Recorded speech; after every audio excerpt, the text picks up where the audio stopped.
Guys কালকে রাতে আমি গেমে ঢোকার সাথে সাথে সামির ভাই আমাকে ইনভাইট করে, এরপরে আমি সামির ভাইয়ের গ্রুপে যাই। আরে কাকা, তুমি নাকি সবাইকে কালেকশন ভার্সেসে হারিয়ে দাও। এই দেখো, আমি আমার ভাইকে তোমার সাথে কালেকশন ভার্সেস করার জন্য ডেকে নিয়ে আইছি।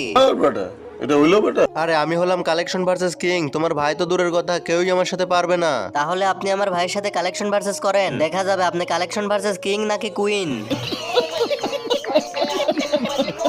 সেটা তো কালেকশন ভার্সেস করার পরেই বোঝা যাবে। তোমার ভাইকে এখন কালেকশন দেখাতে বলো। আরে ভাই, কি করতেছেন? বান্ডিলটা দেখা দেন তো। আরে এটা কি কোনো বান্ডিল হলো? এই নাও তোমার বিলাকবানি বান্ডিল। আরে আরে, এই বান্ডিল তোমার কাছে আছে? আরে আমি হলাম কালেকশন ভার্সেস কিং, আমার কাছে সব বান্ডিল আছে। ও আচ্ছা, তাই নাকি? তাহলে তোমাকে আর একটা বান্ডিল দেখাচ্ছে, দাঁড়াও। তো গাইজ এইবার আমাকে কি এমন বান্ডিল দেখাবে সেটা দেখার আগে ভাই, আমাদের চ্যানেলটা আগের থেকে অনেক ডাউন হয়ে গেছে। সবাই একটু কষ্ট করে ভিডিওতে লাইক দিয়ে চ্যানেলটাকে সাবস্ক্রাইব করে দাও, আর নিচের মেনশন করা ভিডিওটা দেখে আসো। ভাই দেরি না করে বান্ডিলটা দেখা দাও তো। ও ভাই গোল্ডেন সাকুরা, এই বান্ডিল তো আমার কাছে নেই, আমি তো কালেকশন ভার্সেসে হেরে গেলাম।